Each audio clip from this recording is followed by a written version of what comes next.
পাপাকে খাওয়ানো হয়ে গেছে আর এই যে এদিকে ভাত বেড়েছি, ও আসছে,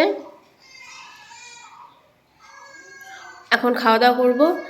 আর খাওয়া দাওয়া করে দুপুরে দেখি কি রান্না বান্না করি আজকে, যেহেতু ছুটি আছে। চলো। আর ওই যে পাপা কান্না করছে, দেখাই তোমাদের, ও যাবে না তাই।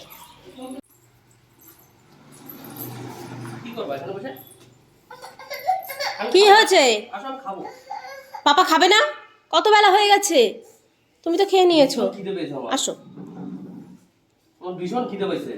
তো 11টা বাজে, অনেক লেট হয়ে গেছে আমাদের খেতে খেতে, তাই আমরা খেতে বসে গেছি। আর পাপা ওদিকে কার্টুন দেখছিল বলে কপিরাইট দিয়ে দেবে, আওয়াজ আসছিল, ওই জন্য আর সাউন্ড দিইনি। ফ্রেন্ডস, আমাদের স্নান দান হয়ে গেছে, পাপাকেও ঘুম পাড়িয়ে দিয়েছি, দাঁড়াও তোমাদের দেখাচ্ছি। এই যে ওকে ঘুম পাড়িয়ে দিয়েছি আর আমি এখন রান্না করতে যাব। আজকে ও যেহেতু বাড়িতে আছে, একটু মাংস এনেছে, আমি সব মশলা টশলা করে ম্যারিনেশন করে রেখে এসেছি, এখন শুধু জাস্ট কড়াইতে দেওয়া বাকি।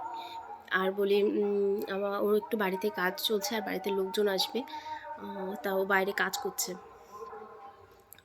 আর আমি এখন যাব, মোটামুটি 1:45 মতো বাজে, আমি যাব এখন রান্না করতে। তো চলো তোমাদের মানে কী রান্না করি তোমাদের সাথে দেখা হচ্ছে। পাপাকে এখন টিপ পড়াচ্ছি, আর ও ঘুমিয়ে না থাকলে পরে ওকে টিপ পড়ানো যায় না, তুত্তুর করে। আর এই যে বসে নিলাম, বসে এখন ওকে, ও ঘুমিয়ে পড়েছে, এখন ওকে টিপটা পরিয়ে নেবো, তারপরে যাবো রান্না করতে। এখন একটু পাউডার দিয়ে দিই। তো ওকে টিপ পরানো হয়ে গেছে আর এই যে রান্না করতে যাব, কিন্তু তার আগে দেখলাম ঘরটা ভীষণ নোংরা হয়ে গেছে, তাই ঘরটা ঝাড় দিয়ে দিচ্ছিলাম। আর এইদিকে দেখো সব আমার বাড়ির সামনে সবাই দাঁড়িয়ে কথাবার্তা বলছিল, জমি মাপ হচ্ছিল, তাই যে আমার শ্বশুর শাশুড়ি, কাকা শ্বশুর সবাই মিলে আর কি, কাকি শাশুড়ি, ওরা সবাই কথা বলছিল। আমার বড় ছিল, তা ও একটু সাইডে গেছিল, তাই ওকে ভিডিওতে তুলতে পারিনি। তোমরা দেখো কালারটা এসে, দেখো আর একটা গোটা রসুন দিয়েছি, তোমরা কে কে খাও কমেন্ট করো।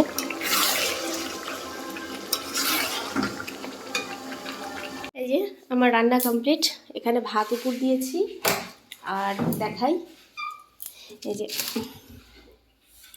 দেখতে পাবে কিনা, এই যে মাংসটা কালারটা কেমন হচ্ছে তোমরা কমেন্টে জানিও। আর এদিকে দুধ জাল দিয়ে দিয়েছি, ব্যাস এখনকার মতো সমাপ্ত।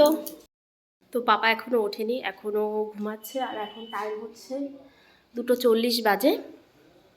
এখন আমি একটু বসবো, একটু শোবো, একটু ফোন দেখবো, এই করব। আর একটু পরে খাবো, 3টে 3:30 নাগাদ, মানে কাজ যখন হয়ে যাবে তখন খাবো। তারপরে খেয়ে দিয়ে আজকে আবার একটু বাউল শুনতে যাব, আমাদের ওই বাড়িতে বাউল হচ্ছে সামনেই, তোমাদের সাথে শেয়ার করব। তো চলো এখনকার মতো আসছি।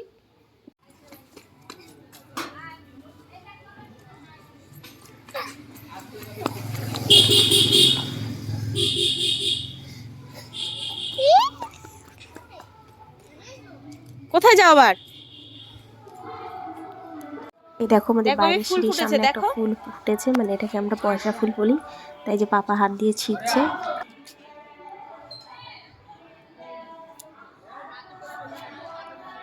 কানে গুজো।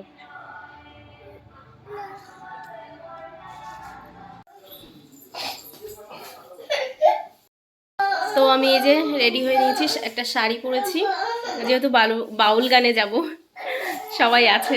তো চলো যেতে যেতে দেখা হচ্ছে, আর ওখানে কি করি না করি সবটুকুই তোমাদের সাথে শেয়ার করছি।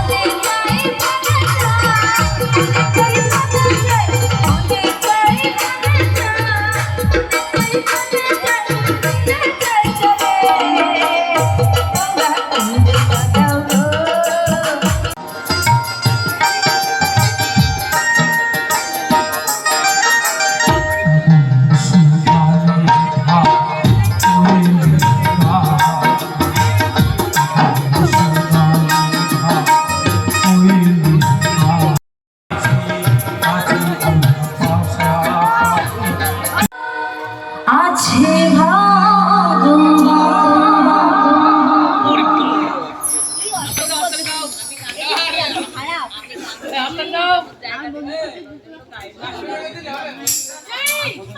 হাতে তালি কোথায়? শিল্পীকে হাতে তালি না দিলে তো